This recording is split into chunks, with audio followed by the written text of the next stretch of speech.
మన అంచనాలు తప్పయ్యాయి బావగారు. డాడీ మళ్ళీ ఆయన మీద కేసు పెట్టాలనుకుంటున్నారు. పోనీ ఏమైనా చేద్దామంటే ఇప్పుడు మనకంత టైం కూడా లేదు. రేపు ఉదయం భార్గవిని తీసుకొని డాడీ లాయర్ దగ్గరికి వెళ్తున్నారట. ఈ తండ్రి కూతుళ్లతో వేగటం నా వల్ల కాదు భార్గవి. కేసు పెడితే గాని పచ్చి మంచినీళ్ళు ముట్టానని ఆయన అంటున్నారు. ఈయన కేసు పెడితే ఊరేసుకు చేస్తానని అదంటోంది. దయచేసి నాకు పుత్రభిక్ష పెట్టమ్మా.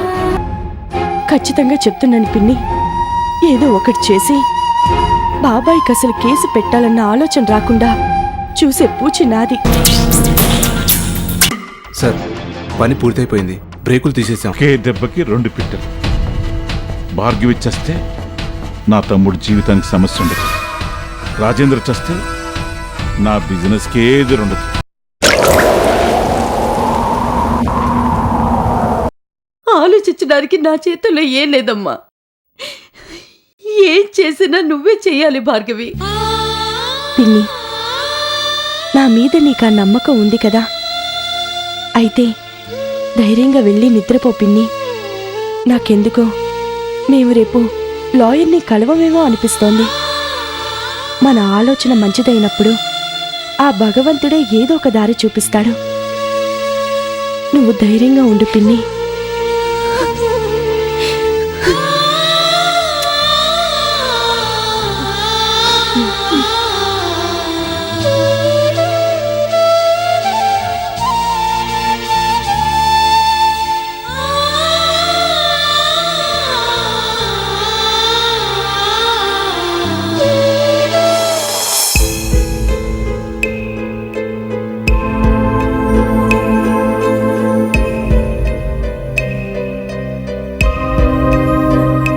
సమస్య నుంచి ఎలా బయటపడాలి?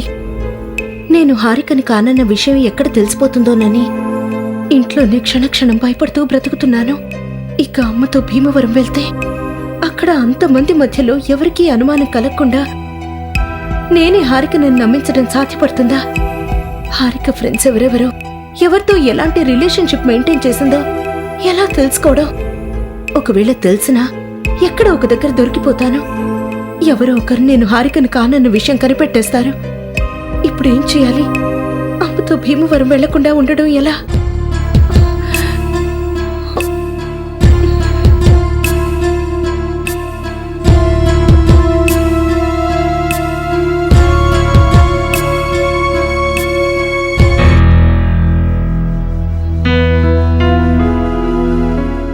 ఏంటమ్మా, దేని గురించో బాగా ఆలోచిస్తున్నట్టున్నా? భీమవరం ఎప్పుడెప్పుడు వెళ్దామానా? ఎవరో బాగా తలుచుకుంటున్నట్టున్నారు. నీ ఫ్రెండ్స్ అయి ఉంటారు. నువ్వు వస్తున్నావని మీ లక్ష్మి పిన్ని చెప్పుంటుంది. నువ్వెప్పుడెప్పుడు వస్తావా, ఎప్పుడు కబుర్లు చెప్పుకుందావా అని నీ గురించే మాట్లాడుకుంటూ ఉంటుంటారు. నీ కూడా ఎప్పుడెప్పుడు వెళ్ళి వాళ్లతో గడపాలనుంది కదూ. నాకు తెలుసమ్మా. అందుకనే నాకు సీమంతానికి వెళ్లడం పెద్దగా ఇష్టం లేకపోయినా నీకోసమనే ప్లాన్ చేశాను. చిన్నప్పుడు సెలవులకి నిన్నక్కడికి తీసుకెళ్తే 4 రోజులుంటానని చెప్పి 1 రోజుల వరకు వచ్చేదానివి కాదు. ఈసారి కూడా అదే పనిచేద్దాం. మీ డాడీతో 3 రోజులని చెప్పి బయలుదేరదాం. అక్కడికి వెళ్ళాక ఇంకో 4 రోజులు పొడిగించి వారం రోజుల తర్వాత వద్దాం. సరేనా?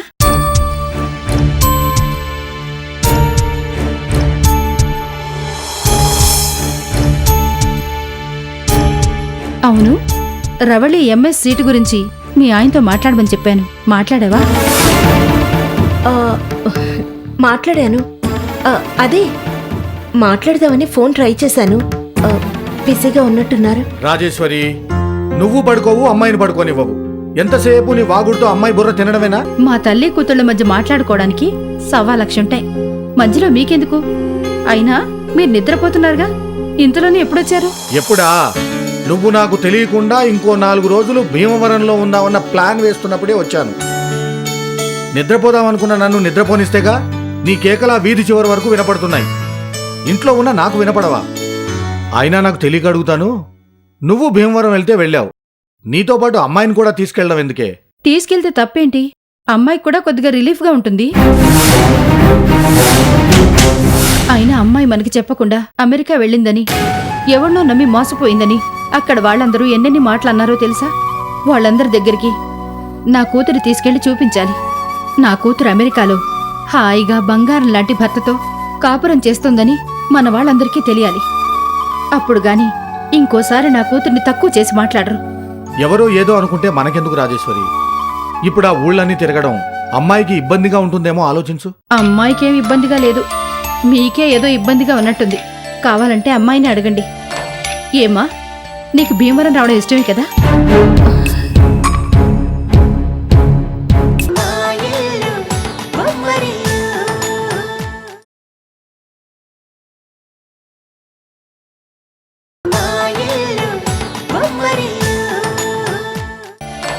ఏమా, నీకు భీమవరం రావడం ఇష్టమే కదా?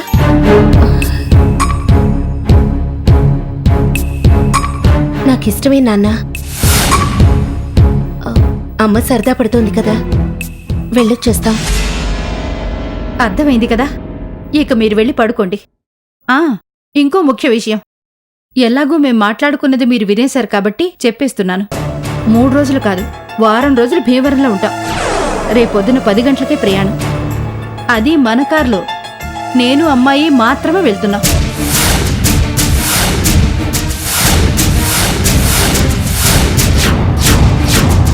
కారులోనా? అంత దూరం అమ్మాయి డ్రైవ్ చేయలేదు రాజేశ్వరి. అమ్మాయి కార్ డ్రైవింగ్ ఏం కొత్త కాదు గాని మేం కార్ తీసుకెళ్తే మీరు హాస్పిటల్కి ఎలా వెళ్లాలో దాని గురించి ఆలోచించండి.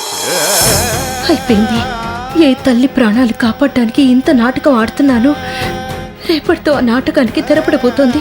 ఇంకా భీమవరంలో హారిక ఫ్రెండ్స్ ని ఎలా మేనేజ్ చేయాలా అని ఆలోచించాను. ఇప్పుడు విషయం అంతవరకు కూడా వచ్చేలా లేదు. రేపు ఉదయం కారు డ్రైవ్ చేయమన్నప్పుడే బయటపడిపోతుంది. నాకు అసలు డ్రైవింగే రాదు. ఇప్పుడు ఏం చేయాలి? ఈ సమస్యకి పరిష్కారం ఏంటి?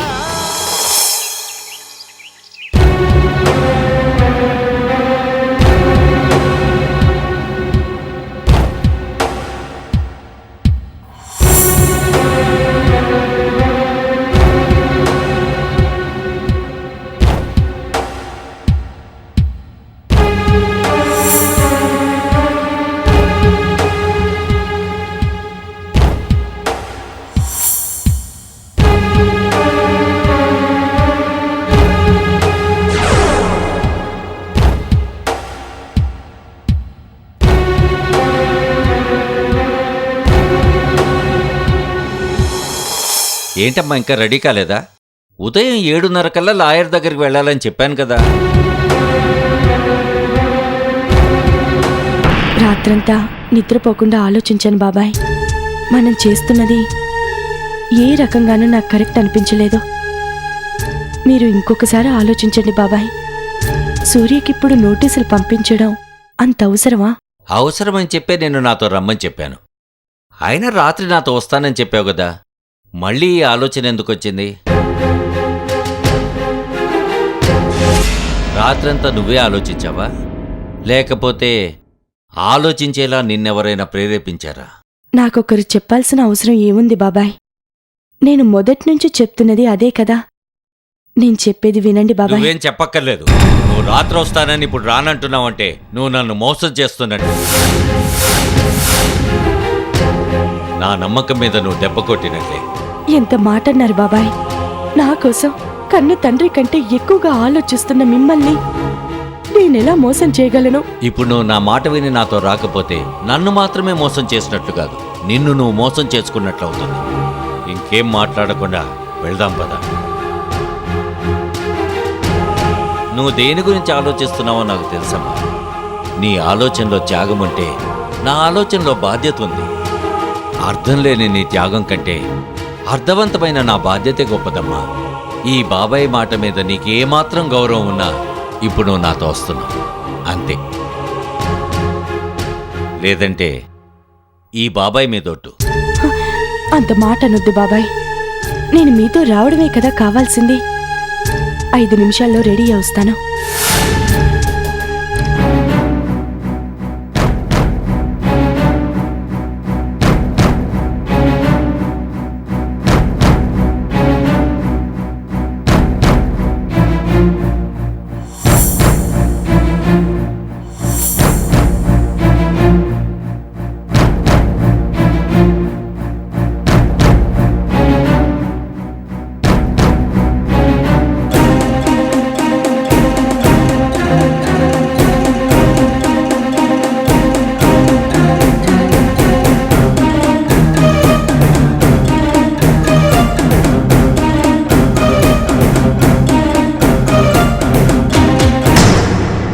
నేను అనుకున్నంత చేసేటట్టే ఉన్నారే. అయ్యో దేవుడా, అలా జరగకుండా చూడు స్వామి.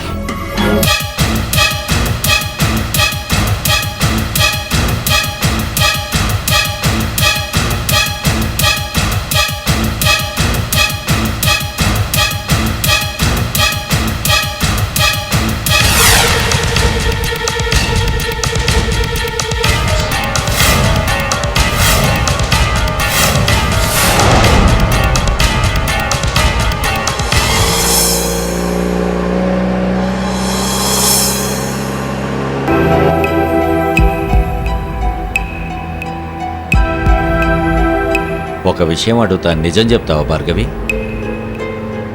అడగండి బాబాయ్. నిన్న రాత్రి మీ పిన్ని నీ దగ్గరకు వచ్చి సూర్యకి నోటీసులు పంపించొద్దని చెప్పింది కదూ?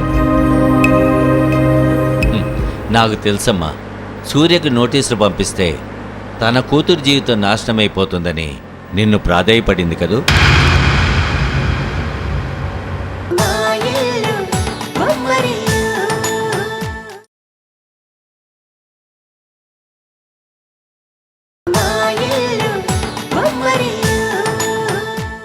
నీ జీవితం ఎలాగూ పాడైపోయింది, కనీసం నా కూతురు జీవితమైనా కాపాడమని నీ కాళ్ళ వేళ్ల పడి ఉంటుంది.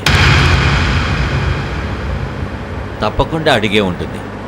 దాని సంగతి నాకు బాగా తెలుసమ్మా. అందితే జుట్టు, అందకపోతే కాళ్ళు.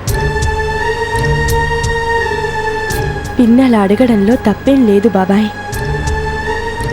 నా అక్క జీవితం ఎక్కడ పాడవుతుందోనని నేనే ఆలోచిస్తున్నానే. అలాంటిది కూతురి జీవితం కాపాడుకోవాలని కన్నతల్లి ఆలోచించడంలో తప్పు లేదు బాబాయ్. కరెక్టేనమ్మా, మీ పిన్ని ఆలోచించడంలో తప్పేమీ లేదు. కానీ నువ్వు ఆలోచించడం మాత్రం ఖచ్చితంగా తప్పే. నువ్వేదో నీ భర్తని ప్రియకు వదిలేసి పెద్ద త్యాగం చేశాననుకుంటున్నావు. కానీ అర్థం లేని త్యాగం బూడిదలో పోసిన పన్నీరుతో సమానం. నేనింతవరకు పాముకు పాలు పోసి దాని కాటుకు గురైన వాళ్ళ కథలే విన్నాను. కానీ నువ్వు నిన్ను కరచిన పాముకే పాలు పోసి పెంచాలనుకుంటున్నావు. నీకింత అన్యాయం చేసిన ప్రియ కోసం నీ జీవితాన్నే ఎందుకమ్మా నాశనం చేసుకోవాలనుకుంటున్నావు? సూర్యకి మళ్ళీ పెళ్ళవుతుందని తెలిసి నేను గుడికి వెళ్ళాను బాబాయ్. అక్కడ ప్రియ ప్లేస్లో ఇంకెవరున్నా నేనే దాని మెళ్ళోని మంగళసూత్రాన్ని తెంపి పారేసి నా భర్తను నేను దక్కించుకునేదాన్ని. కానీ అక్కడున్నది మన ప్రియ బాబాయ్. ఇప్పుడు నేను తిరిగి సూర్యని భర్తగా స్వీకరిస్తే ప్రియ పరిస్థితి ఏమైపోతుంది బాబాయ్? భర్తకి దూరమైనా నన్ను చూసి తట్టుకోలేని మీరు ప్రియని మాత్రం ఆ పరిస్థితుల్లో చూసి తట్టుకోగలరా? తట్టుకోగలను. ఎందుకంటే ప్రియ వేరు, నువ్వు వేరు. ప్రియకి ఏదైనా బాధ కలిగితే చెప్పుకోవటానికి అమ్మా, నాన్న అందరూ ఉన్నారు. కానీ నీకెవరున్నారమ్మా? అమ్మైనా నాన్నైనా నీకన్నీ నేనే కదమ్మా. కనీసం నువ్వైనా నా మాట వినమ్మా. నీ జీవితాన్ని చక్కదిద్దే అవకాశం నాకివ్వమ్మా. చూడండి బాబాయ్, బాబాయ్, బాబాయ్, అయ్యో, చూడండి బాబాయ్, బాబాయ్, బాబాయ్,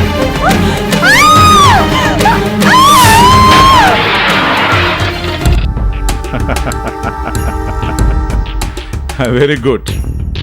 మొత్తానికి చెప్పిన పని కరెక్ట్గా చేసావు. మన చేతికి మట్టంటకుండా పని అయిపోయింది. అంత పెద్ద యాక్సిడెంట్ జరిగాక ఇంక వాళ్ళేం బతుకుతారు? ఆ చావు కబురు నా చెవిని పడ్డాక ఫోన్ చేస్తాను. వచ్చి మిగిలిన బ్యాలెన్స్ తీసుకెళ్ళు.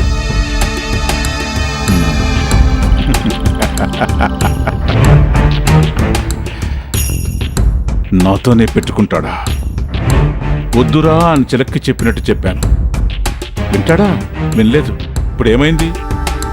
ఈ హర్నాథ్కి ఎదురొస్తే అంతమైపోవాల్సిందే. ఇక నాకు తిరుగులేదు. ఏంటి బాబు గారు అంత సంతోషంగా ఉన్నారు? సంతోషం మాత్రమేనా? ఆనందం, ఉత్సాహం, ఉల్లాసం, అన్నింటికీ మించి విజయం సాధించానన్న సంతృప్తి. అన్నీ నాలో ఉన్నాయి. ఇక మనకి తిరుగులేదు ప్రియా. మనిద్దరి ప్రాబ్లమ్స్ ఈ రోజుతో తీరిపోయినట్లే. ఇక మన దారికి ఎవ్వరూ అడ్డురారు. మీరు చెప్పేది నిజమా బావగారు? అంటే డాడీ భార్గవి ఆయన మీద కేసు పెడతానని వెళ్ళారు, వెళ్ళలేదా? వాళ్ళు ఎక్కడికి చేరుకోవాలో అక్కడికే చేరుకున్నారు. ఇంకా లాయర్ దగ్గరికి ఏం పెడతారు? మీరు చెప్తుంది నాకేం అర్థం కావట్లేదు బావగారు. మమ్మీ రాత్రి ఫోన్ చేసి భార్గవి డాడీ లాయర్ దగ్గరికి వెళ్తున్నారని చెప్పింది. మరి మీరేంటి వాళ్ళు ఇంకెక్కడికో వెళ్ళారు, మన ప్రాబ్లం సాల్వ్ అయిపోయిందంటున్నారు? ఆ, కొద్దిసేపు ఓపిక పడితే మొత్తం నీకే అర్థమవుతుంది. అంతా నేను అనుకున్నది అనుకున్నట్లుగానే జరిగితే మరి కొద్దిసేపట్లో మనం ఒక చోటుకు వెళ్లాల్సి వస్తుంది. అక్కడ మీ డాడీ భార్గవి ఇద్దరు ఉంటారు. గెలిచిన గర్వంతో నేను, ఓడిన మౌనంతో మీ డాడీ. వస్తావు కదా, నువ్వే చూద్దు గాని. మ్మ్. చూశాక పరిస్థితి మొత్తం నీకే అర్థమవుతుంది.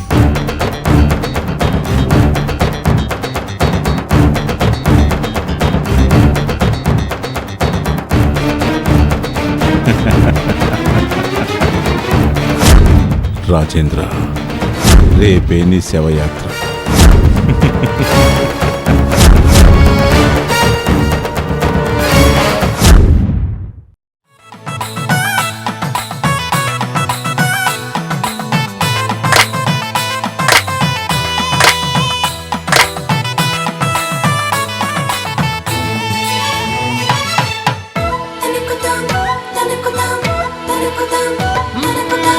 ఎక్కడిదో అల్లరి గాలి సరదాగానే వీచే చిన్నారి కిన్నెరసాని పయనాలేమో చూసి